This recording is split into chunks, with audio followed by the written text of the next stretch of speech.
Hi everyone, welcome again in KBC Keshav Bhanu classes में आपका बहुत बहुत स्वागत है। जैसे कि हम पढ़ रहे थे क्या भाई, राजस्थान पटवारी के लिए हजार क्वेश्चन की मैथ की सीरीज जो हमने स्टार्ट की थी।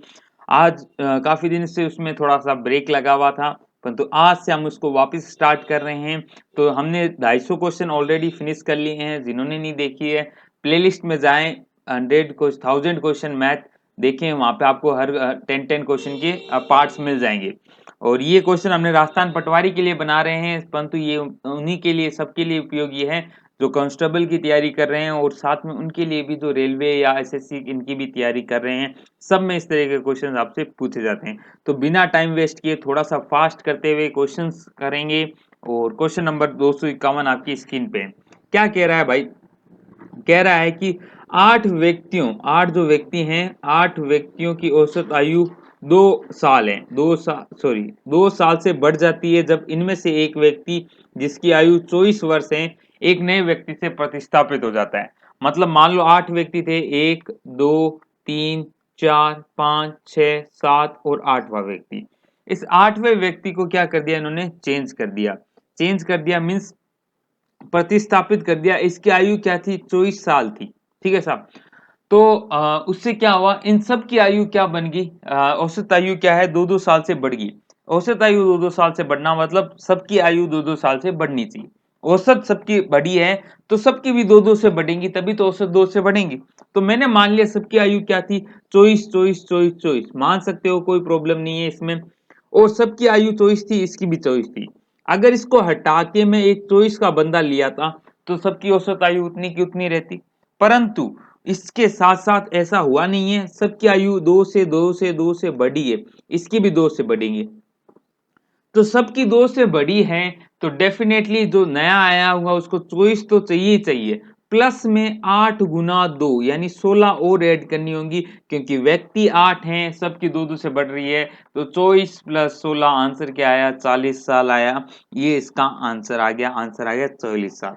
यहाँ पे भी देखो, इतना एक्सप्लेन ज्यादा नहीं करूंगा। यहाँ पे हम क्वेश्चन ज्यादा से ज्यादा करने की ट्राई करेंगे मिनिमम टाइम में। अगर आपको ये ऐसे क्वेश्चन और करने हैं तो हमने एवरेज पढ़ाया है राजस्थान पटवारी के लिए। तो मैथ्स की प्लेलिस्ट जाएं, एवरेज आपको मिल जाएगा। वहां आप देखें, वहां पे इस मेथड को और अच्छे से समझाया है। चलते हैं क्वेश्चन नंबर नेक्स्ट में। क्वेश्चन नंबर नेक्स्ट क्या कह रहा है? पढ़िए, आप खुद सॉल्व करने का ट्राई कीजिए पहले, और फिर आप हमारे द्वारा किया हुए सॉल्यूशन को देखिए। गाइस, अब देखते हैं question number second. Question number second भी आपकी स्क्रीन पे है ना? यदि 4 साल पहले ए और बी की आयु का अनुपात 11:14 था, 4 साल बाद ये अनुपात 13:16 हो गया, तो ए की वर्तमान आयु क्या होगी? इस क्वेश्चन को करने के कई मेथड हो सकते हैं, परंतु जो सबसे शॉर्टेस्ट और सबसे प्यारा मेथड लगता है वो देखने की, समझने की कोशिश करना। देखो, 4 साल पहले की बात करें, ठीक है साहब। उसके बाद क्या आ रही है कहानी? वर्तमान की आ रही है। वर्तमान के बाद क्या आ रही है? 4 साल बाद की कहानी आ रही है। ये आपकी कहानी है, ठीक है साहब। इनमें कौन कौन ये बात हो रही है? ए अनुपात बी की आपके सामने बात हो रही है। 4 साल पहले अनुपात क्या था? 11:14 था, ठीक है साहब। वर्तमान में पता नहीं है। और 4 साल बाद 13:16 है, ठीक है साहब। पहले तो ट्राई करा करो इनका अंतर।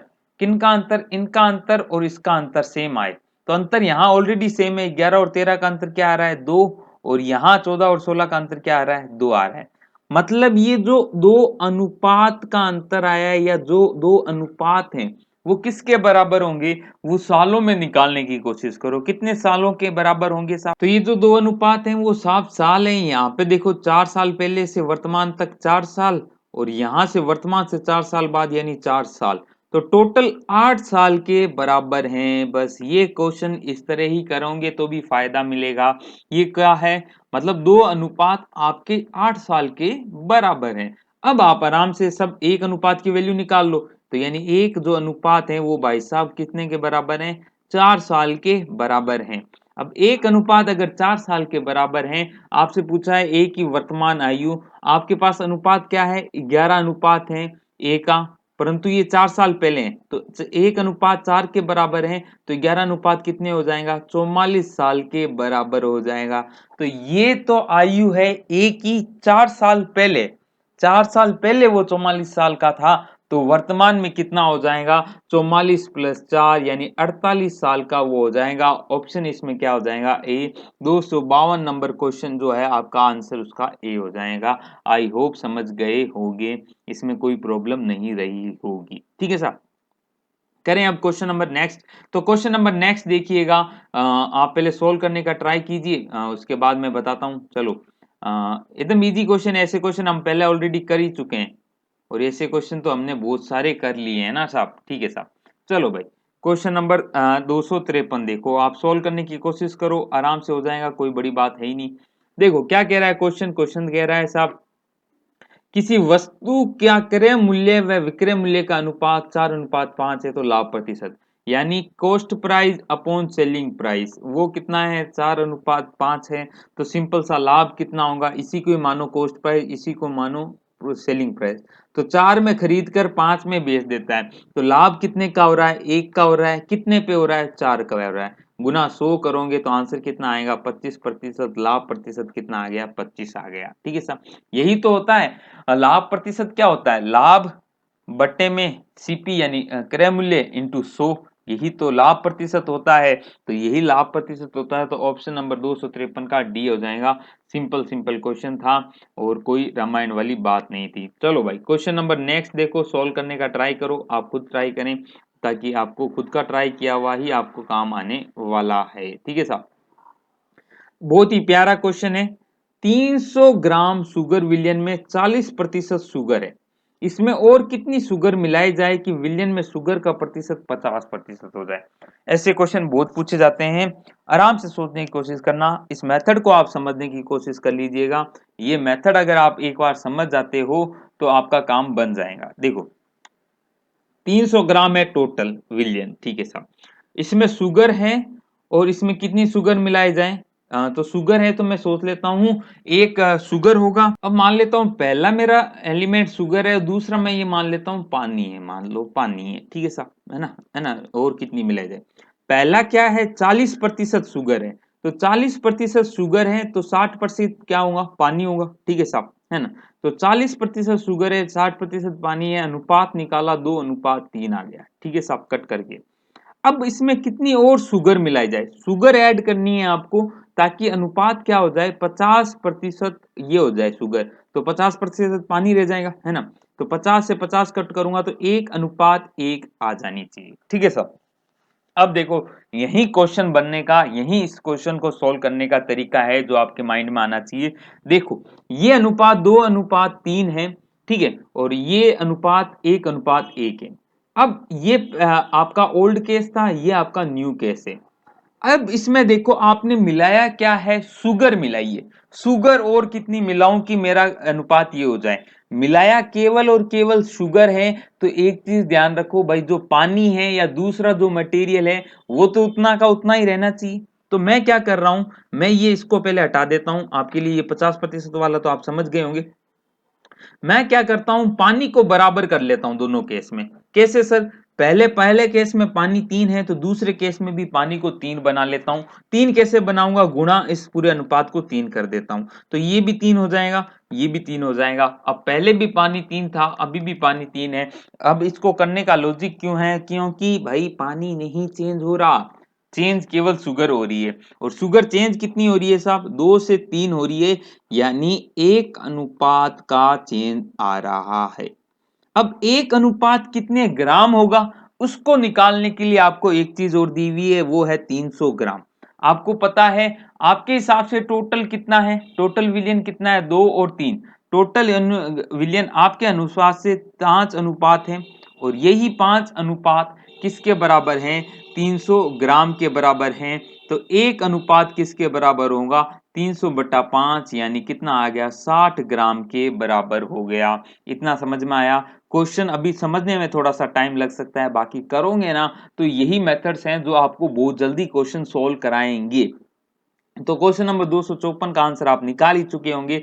आपने विलियन में शुगर कितनी मिलाई है, 1:1 ही मिलाई थी, और 1:1 की वैल्यू आपने निकाल ली, 60 ग्राम है, आंसर आ गया 60 ग्राम। आई होप समझ में आ गया होगा। ये क्वेश्चन यदि इस तरह समझ में आ गया तो कमेंट बॉक्स में जरूर लिखना, सर यस सर समझ में आ गया है हमें। क्योंकि इस तरह के क्वेश्चन आपको बहुत मिलेंगे एग्जाम में, चाहे कोई भी एग्जाम हो, है ना। कांस्टेबल हो तो भी मिलेंगे और पटवारी हो तो भी मिलेंगे। और अगर आपको समझ में आ रहा है तो यस सर कर देना। क्लास अच्छी लग रही है तो भाई साहब लाइक जरूर कर देना, क्योंकि आपके लाइक हमें बड़ा प्रोत्साहन दे देते हैं। गाइस अब करते हैं क्वेश्चन नंबर 255। देखो 640 लड़कों और 307 लड़कियों ने भाग लिया, उसमें से 60% लड़के और 80% लड़कियां उत्तीर्ण हुई, तो अनुत्तीर्ण होने वाले विद्यार्थियों की प्रतिशतता ज्ञात करो।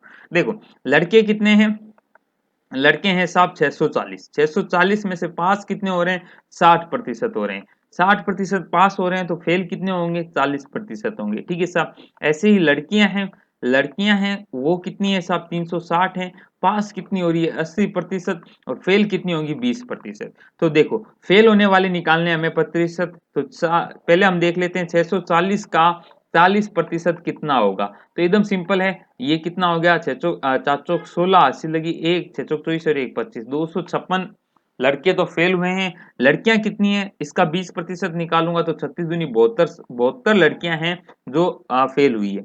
तो टोटल फेल होने वाले कितने हो गए साहब, 256 प्लस 72, ये तो हो गए फेल होने वाले। टोटल निकाल लिया हमने फेल होने वाले कितने हैं, तो ये आया 8, ये हो गया 2, 328 जने अपने क्या हुए हैं, फेल हुए हैं। अब ये फेल हुए प्रतिशत निकालना है, तो ये 328 फेल कितने में से हुए हैं, 328 फेल हुए हैं, 640 और 360 कितने हो गए, 1000 में से हुए हैं। तो 1000 को सॉल्व करोगे इंटू 100 करोगे तो आपको पता है एक पॉइंट लगा दो, 32.8% है, जो कि क्या हो गए 255 का आंसर क्या आ गया, डी आ गया, फेल हुए हैं। आई होप इतना समझ गए होंगे, सिंपल क्वेश्चन था ना यार। अगला क्वेश्चन देखते हैं। तो चलो गाइज अब करते हैं क्वेश्चन नंबर 256। अच्छा क्वेश्चन है, सिंपल क्वेश्चन है, प्यारा क्वेश्चन है, करना चाहिए आपको और आपसे सोल्व होना चाहिए। देखो एक वस्तु अपने समान है जो उसका पर क्रय मूल्य से 20% अधिक मूल्य अंकित करता है और ग्राहक को 10% का बट्टा दे देता है, तो लाभ प्रतिशत ज्ञात करो। देखो एक व्यक्ति है, जो भी व्यक्ति बंदा है वो क्या करता है, दुकानदार अपने जो विक्रेता है उससे पहले क्या कर लेता है, बेचने से पहले जो सीपी है और उसका मान लो सीपी 100 रुपीज है, कई करने के तरीके होते हैं, कोई टेंशन वाली बात नहीं है। कॉस्ट प्राइस 100 रुपए है तो वो 10% अधिक मूल्य अंकित करता है, यानी उसकी जो सेलिंग प्राइस नहीं, उसकी मार्क प्राइस यानी जो अंकित मूल्य है वो 20% क्या हो जाएगा, यानी 20 रुपए, 120 रुपए उसने मार्क प्राइस कर दिए।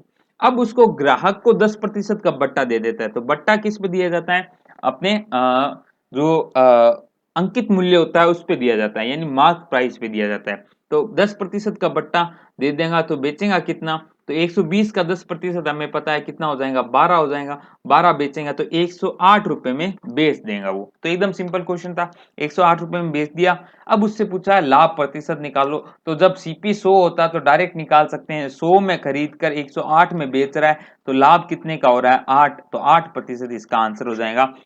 करोगे 8/100 गुना 100 भी करोगे तो आंसर तो 100 से 100 कट के 8% ही आने वाला है। तो आई होप समझ गए होंगे, option number D. Okay guys अब आगे की करते हैं क्वेश्चन नंबर 257। आप देखें, पहले क्वेश्चन खुद करने का ट्राई करें, फिर आप देखें सॉल्यूशन, है ना, पहले मत देख लिया करो सॉल्यूशन, पहले कराया करो खुद ट्राई। 24 वे आदमियों को किसी कार्य के लिए 17 दिन में खत्म कर सकते हैं, उसी काम को 51 आदमी कितने दिनों में खत्म करेंगे। तो MDH वाला फॉर्मूला लगाना है, MDH/W1 बराबर MDH/W2। ये M1 है, D1 है, H1 है, W1 है, M2 है, D2 है, H2 है, W2 है। ठीक है साहब। ये M क्या होता है, आदमी, D क्या है, दिन, H क्या है, घंटे, W क्या है, कार्य, ये अगेन यही वो है। ठीक है। तो पहले केस में काम कितने कर रहे हैं, 24 आदमी काम कर रहे हैं, कितने दिन लगा रहे हैं साहब, 17 दिन लगा रहे हैं। 24 आदमी 17 दिन में करते हैं और घंटे कुछ है नहीं तो मतलब ही नहीं है, काम W, और उसी काम को 51 दिनों में करने हैं, आदमी आपको निकालने हैं और W वही है, काम उतना है, उतने से उतना कट गया, 17 तिये 51, 8 शून्य 24, 8 आंसर आ जाएगा। मेन कितने आ गए, 8 हो गए। सिंपल सा क्वेश्चन था, कुछ क्वेश्चन आपको ऐसे मिलते हैं जो कि एकदम सेकंड्स में होने चाहिए, आंसर हो गया 8। अगला करते हैं क्वेश्चन नंबर 258। 258 पहले आप पढ़ें, फिर सॉल्व करने का ट्राई करें, फिर आपको सॉल्यूशन देखना चाहिए। चलो मैं थोड़ा दिख नहीं रहूंगा तो उल्ट ऊपर कर देता हूं आपके लिए। ये लीजिए 258 नंबर, अब आप आराम से देख पा रहे होंगे। आप सॉल्व कीजिए। तो ओके, देखते हैं क्या करते हैं। देखो, किसी कार्य को एक व्यक्ति 5 दिनों में खत्म कर देता है, ठीक है साहब। उसे पुत्र की सहायता से 3 दिनों में खत्म करते हैं, तो उस काम को पुत्र अकेले कितने दिन में करेगा? देखो साहब, एक आदमी है, मैं फादर मान लेता हूँ, फादर काम करता है साहब 5 दिनों में, ठीक है साहब। फादर प्लस सन काम करते हैं, दोनों मिलकर कितने में कर लेते हैं? 3 दिनों में कर लेते हैं। तो जब ऐसा होता है तो हम टोटल काम क्या मानते हैं? इनका एलसीएम, जो कि होता है 15, है ना। तो 15 में जब इसका भाग देंगे 5 का, यानी एक दिन में दिन जब पूरे टोटल वर्क में आप भाग दे देते हो, किसका? टोटल वर्क में भाग देते हो दिन का, यानी टोटल डेज का, तो वो आपको एक दिन का कार्य दे देंगे, एक दिन का कार्य दे देंगे, एक दिन का वर्क दे देंगे। तो एक दिन में भाई साहब 15 में 5 का भाग दूंगा तो ये आ जाएगा 3। तो पापा जी जो हैं वो एक दिन में 3 यूनिट काम कर सकते हैं, और दोनों मिलकर कितना यूनिट कर देंगे? 15 पे 3 यानी 5, यानी दोनों मिलकर जो है वो 5 यूनिट काम करते हैं। तो मुझे बताओ, 5 सॉरी, पिताजी 3 यूनिट करते हैं, दोनों मिलकर 5 यूनिट करते हैं, तो एक बेचारा जो पुत्र होगा वो कितना यूनिट कर रहा होगा? 2 यूनिट कर रहा होगा या नहीं कर रहा होगा? कर रहा होगा। भाई टोटल 5 है, उसमें पापा 3 कर लेते हैं, तो बचे हुए 2 कौन कर रहा होगा? सनी कर रहा होगा। तो ये 2 यूनिट करता है और एक दिन में 2 यूनिट करता है, तो टोटल काम कितना है? 15 है, एक दिन में 2 कर पा रहा है, तो टोटल दिन कितने लगेंगे? 7.5 दिन लग जाएंगे। आंसर आ गया 7.5 दिन। आई होप समझ में आ गया होगा, ठीक है साहब, है ना। एकदम सिंपल क्वेश्चन था। अब इसी क्वेश्चन को कुछ बच्चे ऐसे भी करते हैं साहब, है ना, उनको भी बता देता हूं तरीका कि वो एमडी से चलते हैं। भाई मान लो फादर है इंटू 5 दिन, ये इसका टोटल वर्क होगा। यही टोटल वर्क किसके बराबर है? 3 गुना फादर प्लस सन के। यहाँ एफ और एस क्या है? इनकी कार्य क्षमता है कि एक दिन में कितना काम कर सकते हैं। बेसिकली कार्य क्षमता यही होती है। तो ये कितना हो गया? इसको सोल्व करूंगा, 5/3, वो आ गया F upon S upon F, है ना। तो भाग दे दो 5/3 में, दे दूंगे 1 प्लस एस बटा एफ, तो एक इधर जाएगा तो ये आएगा एस अपॉन एफ, कितना आ गया? 2/3। ये जो है अनुपात आया है कार्य क्षमता का, है ना, वर्किंग एफिशिएंसी का, है ना। अब जो टाइम का जो अनुपात होता है, जो समय का अनुपात होता है, वो इसका उल्टा होता है। तो समय का अनुपात जो एस और एफ के लिए टाइम का अनुपात आएगा, वो आएगा 3:2। अब देखो, एफ का टाइम आपको पता है, इसकी जगह 5 रख दो, एस अपॉन 5 गुना 3/2। तो एस को गुणा करोगे, ये 5 है, ऊपर एस है, ठीक है। तो एस की वैल्यू क्या आएंगी? 15/2, वही 7.5 दिन आ गया। तो कुछ बच्चे ऐसे भी करते हैं, तो वो इसको ऐसे भी समझ सकते हैं। कई मेथड होते हैं क्वेश्चन करने के, परंतु तरीका जो आपको अच्छा लगे उस पे आप वर्क करें, और उसको एकदम अच्छे से आना चाहिए, ठीक है साहब। ओके गाइस, अब अगला क्वेश्चन कर लेते हैं। अगला क्वेश्चन क्या है साहब? अगला क्वेश्चन आपकी स्क्रीन पे है, देखो 259 नंबर क्वेश्चन। एक ट्रेन है जिसकी चाल 60 किलोमीटर पर आवर है, एक खंबे 30 सेकंड को पार कर लेती है, तो उसकी लंबाई बताओ। देखो, ये एक खंबा है, एक ट्रेन है ये, तो जब इसको पार करेंगी तो वो कितनी दूरी तय करेंगी? उसकी लंबाई के बराबर ही दूरी तय करेंगी, ये ध्यान में रखना, ठीक है साहब। अब देखो, चाल जो है वो हमें पता है क्या होती है साहब? दूरी बटा समय ही होती है। दूरी ही हमें निकालनी है, क्योंकि दूरी ही क्या है? ट्रेन की लंबाई है। चाल क्या दे रखी है? 60 किलोमीटर पर आवर।